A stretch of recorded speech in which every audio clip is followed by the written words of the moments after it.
रियांस music project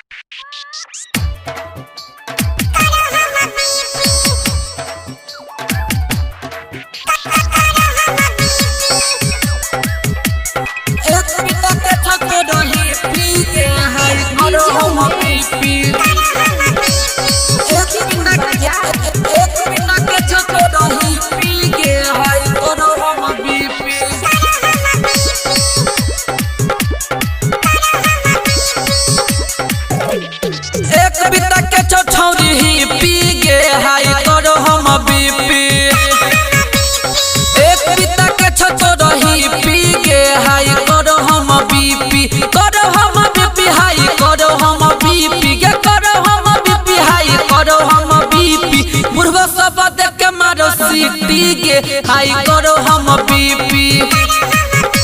हाँ एक पिता के छो रही पी के हाई करो हम बीपी हाँ पूर्व सब देख के मारो सीटी के हाई करो हम बीपी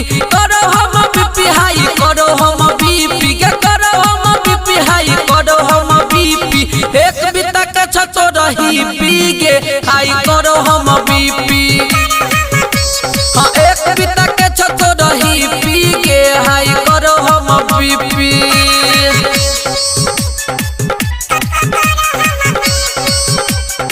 मिक्सिंग डायरेक्टर विराट की तरफ से डीजे उमेश सुखीपुर बाजार एक पिता के छो रही पी के हाई करो हम बीपी एक पिता के छो रही पी के हाई करो हम बीपी करे हमारा जवानी पाछो गरला नजार रे गरला नजार रे गरला नजार रे घुमबई एही नाच जवानी के लहर रे जवानी के लहर रे जवानी के लहर रे जवानी के लहर रे जवानी के लहर रे हमारा जवानी पर गरल छो नजार रे गरल छो नजार रे गरल छो नजार रे घुमबई एही नाच जवानी के लहर रे जवानी के लहर रे जवानी के लहर रे तोहरे पर मन गेलो टिकी के हाई करो हम बीपी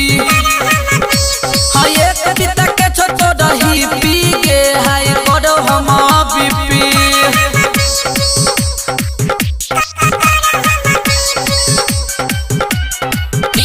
जनकपुर धाम नेपाल डीजे उमेश एक पिता के छो रही पी के हाई करो हम बीपी एक पिता के छो रही पी के हाई करो हम बीपी हेरे अखनी की देखै छ देखबे गाड़ी रे देखबे गाड़ी रे देखबे गाड़ी जखन हम घुमबै पहर के उल्टा साड़ी पहर के उल्टा साड़ी पहर के उल्टा साड़ी पहर के उल्टा साड़ी हेरे अखनी की देखै छ देखबे गाड़ी रे देखबे गाड़ी रे देखबे गाड़ी जखन हम घुमबै पहर के उल्टा साड़ी पहर के उल्टा